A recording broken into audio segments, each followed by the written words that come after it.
70岁的许秀年传来噩耗，中风导致失聪，卧床不起，守活寡10年。为何他的生活会变成这样？中国人讲究门当户对，这种观念在古代尤为普遍，即便在现代社会也依然存在。然而，许秀年的故事却有些不同。结婚前，她比丈夫还要出名。当时，她的丈夫只是一个默默无闻的年轻人，因此她的家人不同意这桩婚事，认为对方配不上她。尽管如此，她的丈夫凭借不懈的努力，最终赢得了她家人的认可。婚后，她的丈夫也一直对她非常疼爱。许秀年1953年出生于云林县麦寮乡麦金村。小时候，她的名字是许秀年。有人问及为什么成年后的名字仍然是许秀年时，她轻声解释道：家人为她算命时说，名字中的年字旁有口部，将来会有口舌是非、争吵不休。为了保护她，家人去掉了口部，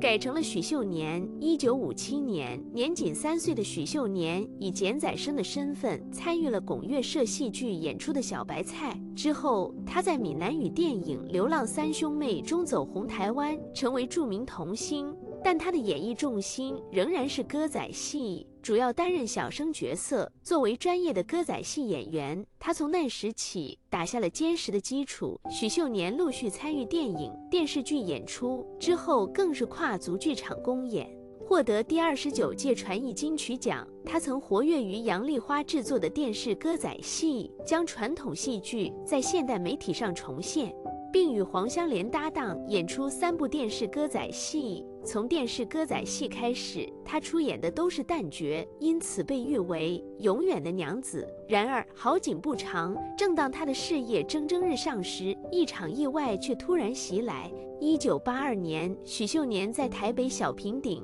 拍完歌仔戏《七侠五义》的外景戏后，为了生计赶往中南部庙会作秀。不幸的是，在云林县虎尾的交流道上，他的轿车遇上了严重车祸，前方有辆车抛锚，前面的车紧急避让，许秀年的车因来不及刹车撞了上去，随后又被尾随的一辆车撞上，车内的所有人都受了伤，其中许秀年的伤势最为严重。虽然没有生命危险，但他的脸部受伤严重，额头、鼻子和眼睛周围都缝了多针。车上还有他的弟弟、妈妈和弟媳等人，驾驶员是他的弟弟。车祸发生后，车内其他人只是皮肉轻伤，而许秀年由于脸部撞到了前面的冷气音响座，血流不止。许秀年被紧急送往苗栗的一家医院急救，缝了几针才止住血流，随后转往台北淡水的医院治疗。在伤势逐渐恢复后，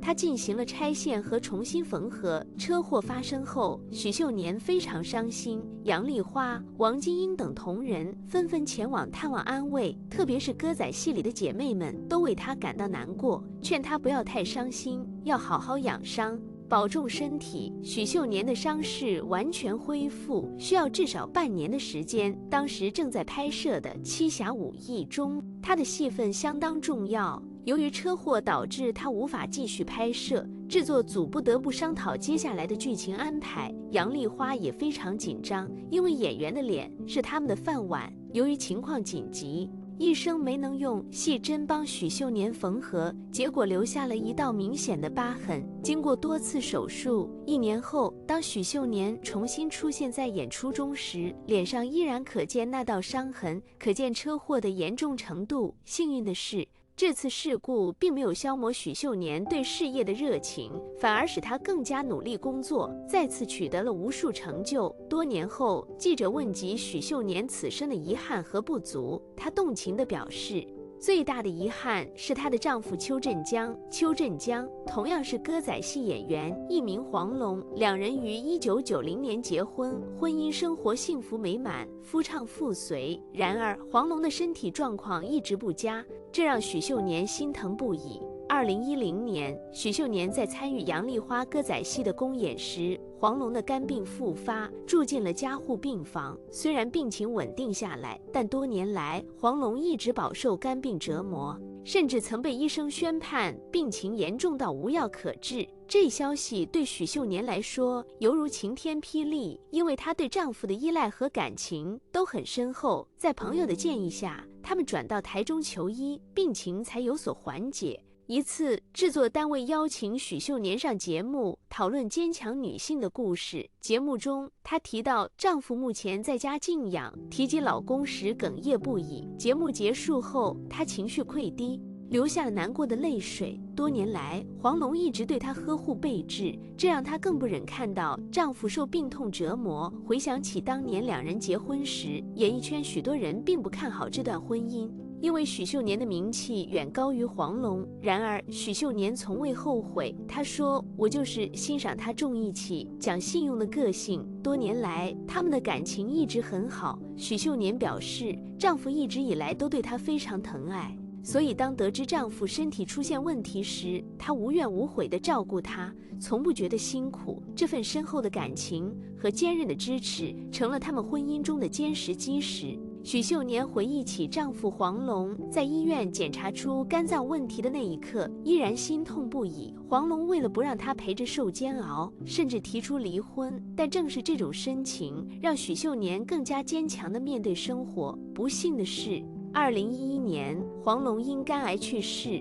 这成为许秀年心中永远的痛。虽然她说自己已经放下，但每当谈及黄龙，她依然哽咽难语。黄龙曾有机会进行肝脏移植，但想到高达300-400万的医药费，她最终决定把钱留给妻儿。自黄龙被诊断出肝癌后，许秀年将所有收入都用来为丈夫治病。黄龙看到这一切，心中不舍，常劝许秀年不要为他花费太多，他害怕妻子难过，即使身体不适也忍着不叫痛，有时吐了还会忍痛擦干净，不让他看到。许秀年回忆，黄龙临终前的最后一句话是交代女儿要好好照顾她。黄龙的告别式在台北市第2殡仪馆举行，许多演艺圈的重量级艺人前来吊唁，杨丽花、诸葛亮、白冰冰等人都到场致哀。许秀年在告别式上情绪溃堤，泣不成声。杨丽花虽然不舍失去这位弟子，但也希望黄龙在天之灵能保佑他的妻子和2个孩子。他感慨地说：“他不在了，我就失去了一个很重要的角色，和他相处那么多年，现在他走了，我很不舍。”白冰冰曾在戏中饰演许秀年的婢女，看到她哭得肝肠寸断，不禁感叹真爱胜过一切，命运真的很坎坷。诸葛亮则鼓励许秀年要勇敢面对未来，感叹道：“以前我们一起做秀场，现在只剩下他一个了。”黄龙去世后的一段时间里，许秀年每天都以泪洗面，一蹶不振，每晚都要靠半颗安眠药才能入睡。这段悲伤的日子深深刻在她的记忆中，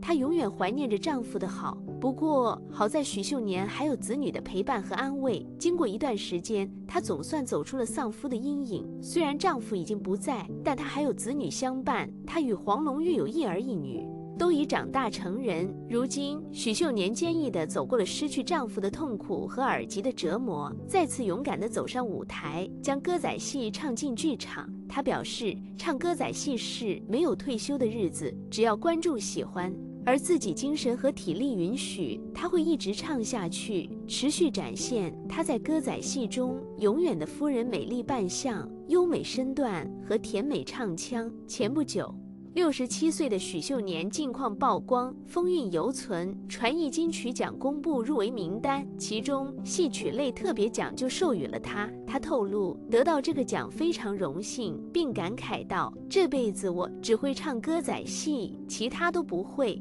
如果我没有结婚，我这辈子肯定就是嫁给了歌仔戏。”许秀年还说，对于一个在舞台上工作一辈子的人来说，得不得奖其实并没有太多心思，他从未对选择演出歌仔戏感到后悔。许秀年的戏龄长达62年，他的母亲曾在剧团工作，他自己也在剧团环境中长大。出生仅40天，他就开始在戏剧团生活，剧团的哥哥姐姐们常常帮他打扮，然后推他上舞台唱几首歌，他也从不怯场。这次得奖，许秀年特别感谢了3位贵人给予他的机会。随着新生代小生唐美云创办歌仔戏团，他也加入其中。唐美云歌仔戏团逐渐发展成为今日的大团。许秀年表示，能得到这个奖项，他非常感激，感谢陈诚3团长、杨丽花和唐美云。我这辈子只会演歌仔戏，他解释道。电视台的歌仔戏更注重表情和唱功，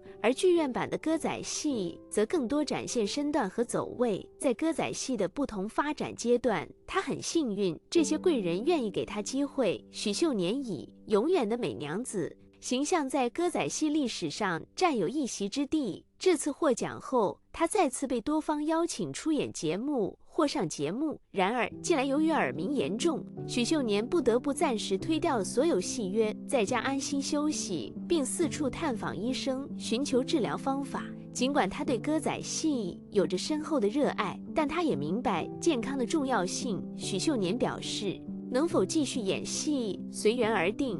如果身体状况不佳，他宁可不再登台演出，因为他不希望以不佳的状态影响表演的效果和观众的体验。在这段时间里，许秀年也在反思自己的生活和工作节奏，希望在未来能够找到一个更好的平衡点，既能继续他热爱的歌仔戏事业，又能保持身体的健康。我们衷心希望他早日康复，再次以最佳状态为观众带来更多精彩的表演。